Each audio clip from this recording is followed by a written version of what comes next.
Hey guys, and thanks for watching my C# tutorial series. Remember to like this video if it provides any value, and to subscribe if you want to stay tuned with this tutorial series or other videos related to game development. This series is going to be geared toward teaching general programming and more specifically general C# through the veil of Unity Engine. The reason I'm choosing to teach it this way is because a lot of times when learning programming, people just lose interest because of the boring exercises.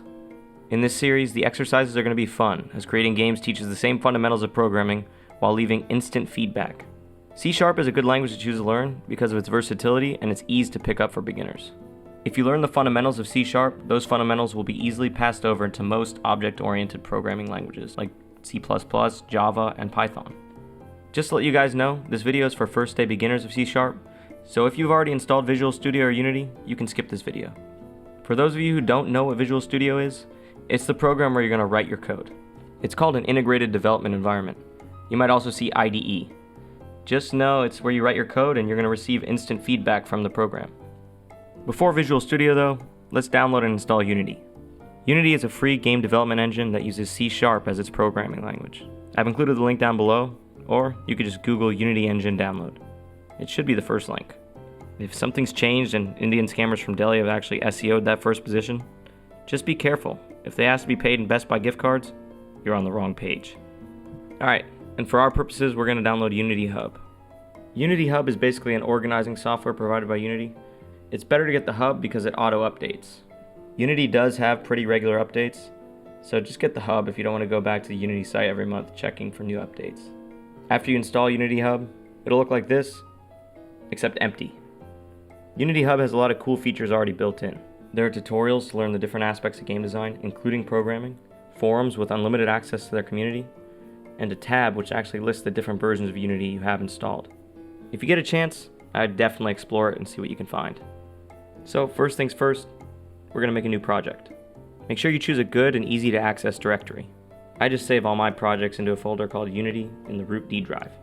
Proper naming and clean programming are just two things that go hand in hand.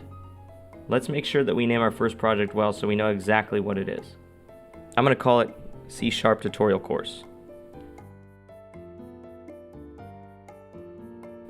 Now just be patient as it opens. Alright, so this is the Unity engine. Take a second to get yourself familiar with it. I think you should play around in it. Just please, please don't break it. Okay, but we're here for programming, so let's move on. I'm going to right click in the main folder and create a new folder. Let's call it Scripts. This is where we're going to hide our C# scripts so nobody but us can find them. Next, we're going to double click our secret folder and right click again.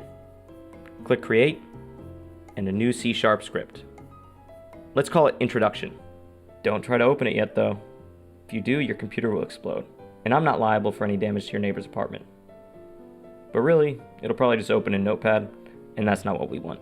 We need to get our IDE first. Remember, Visual Studio is our IDE. So I'm going to Google Visual Studio 2019. I've also included the link below. And actually, on this one, I think the first link is Indian scammers, so definitely click on the second one. Looking at this website, there's a lot of different versions, but since we're just learning, we want the free one. Download the community version. There's also Visual Studio Code, which I've never used, but I've heard it's less processor intensive. But for our purposes, just download the community version. Once it's done, install it. When you get to the install screen, it should look like this. You're going to see a lot of different settings, but you should just ignore most of them. Since we're learning Unity C#, you have to select Game Development with Unity and click Install. That'll make sure that all of its recommendations are accurate for our purposes.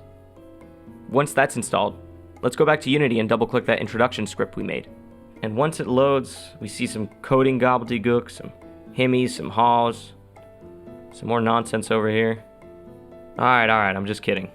First thing you're going to see are these using commands. This is telling us which namespaces our code is calling from. We have system.collections and system.collections generic, which are some core C# namespaces. And then we have Unity Engine, which, as you may have guessed it, is specific to Unity. Next up is our class declaration. As you can see, it has the same name as our file.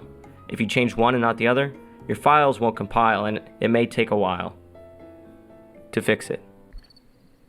I'll shut up. Next to the class name, you can see mono behavior. The colon means we're inheriting, and mono behavior is a class under the Unity engine. Basically, our class is a child of monobehavior. It has all the functionalities of monobehavior on top of whatever we add to it. Inheritance is actually a major function of programming, and we're going to cover that in a later section. Under here are two methods. These auto-populate whenever you make a C# file in Unity. When programming in Unity, there may be times when you don't use them, but there's actually many times you do. I think we've covered enough for today. We've learned how to set up Unity and Visual Studio. We've also learned the basic layout of a C# code with namespaces on top, a class, and then a method underneath. Next lesson, we'll actually be going into coding and learning about variables. Thanks for watching part 1 of the C# programming course. If this provided any value to you, please hit that like.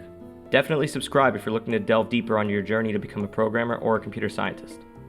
Thanks again. Bye.